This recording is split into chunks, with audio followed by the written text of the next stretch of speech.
हमारा आज का विषय है उपसर्ग, जो कि basically 9th 10th class HTET DSSB NVS और KVS में के किसी भी टेस्ट में आमतौर पर हिंदी व्याकरण के इस टॉपिक को लिया जाता है।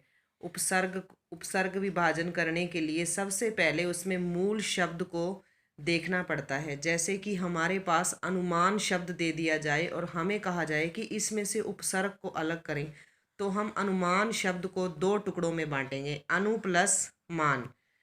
अनु इसमें उपसर्ग है। उपसर्ग किसी भी शब्द के शुरू में जुड़कर उसके अर्थ मूल अर्थ में परिवर्तन कर देते हैं। जो मान है इसमें मूल शब्द है, अनु उपसर्ग है। उपसर्ग ऐसे शब्द जो शुरू में आकर किसी भी शब्द के शुरू में लगकर उसके मूल अर्थ को प्रकट करते हैं, उसे उपसर्ग कहते हैं। अनुमान को दो टुकड़ों में बांटा, अनु प्लस में मान।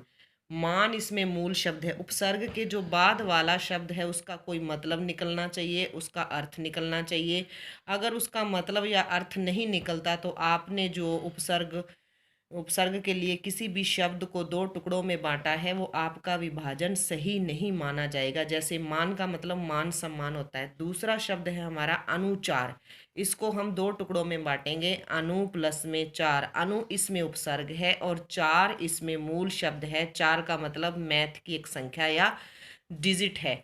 तीसरा हमारा शब्द है अपवाद। इसको भी हम दो टुकड़ों में बांटेंगे, अप प्लस वाद। अब प्लस के बाद वाला जो शब्द है वो मूल शब्द है वाद। उस वाद का मतलब होता है कोई बातचीत करना या फिर वाद विवाद, कोई तर्क वितर्क करना। अप इसमें शब्द है और बाद वाला अप उपसर्ग शब्द है और वाद इसमें मूल शब्द है। वाद का मतलब निकल रहा है, इसलिए हमारा बंटवारा सही है।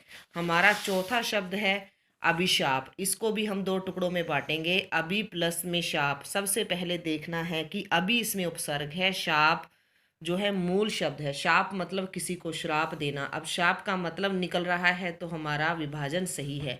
अगला शब्द है हमारा आ जन्म। इसको दो टुकड़ों में बांटेंगे, आ प्लस में जन्म। जन्म पता ही है हमें, अपने आप में ये मूल शब्द है, इसका मतलब निकल रहा है उत्साह।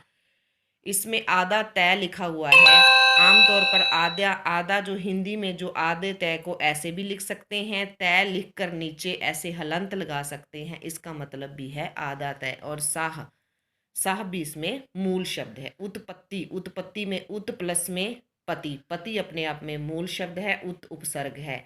आप इसको ऐसे भी आधा तय लिख सकते हो, पूरा तय लिख के नीचे ये हलंत का चिन्ह है ये भी लगा सकते। हलंत चिन्ह का मतलब है आधा तय।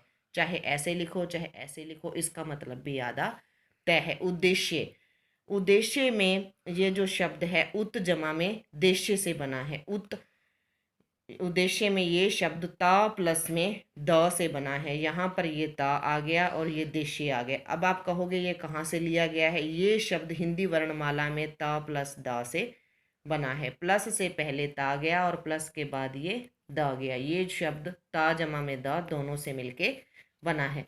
अब आधे रै संबंधी नियम, जो किसी भी अक्षर के ऊपर जो रै लगा होता है वो हमेशा आधा होता है। जैसे कि पर्व, इसका हम बंटवारा करेंगे, इसको टुकड़ों में बांटेंगे। प र व, ऊपर वाला रै आधा होता है और जिस अक्षर के ऊपर ये र लगा होता है लिखते वक्त हम उस अक्षर से इसको पहले लिखेंगे।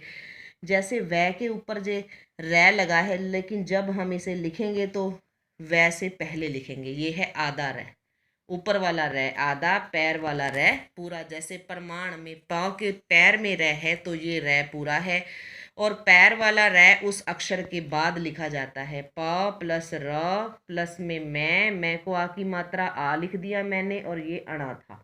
ठीक है, ऊपर वाला रै आधा और जिस अक्षर के ऊपर ऊपर वाला रै लगा होता है उससे पहले लिखना पड़ता है। और पैर वाला रै जिस अक्षर के पैर में लिखा होता है उसके तुरंत बाद लिखा जाता है। अब देखो, दुर्दशा, इसमें कौन सा उपसर्ग है? दुर प्लस में दशा। इसमें मूल शब्द देखो पहले, मूल शब्द कौन से मूल शब्द की आपको आवाज आ रही है? दशा की।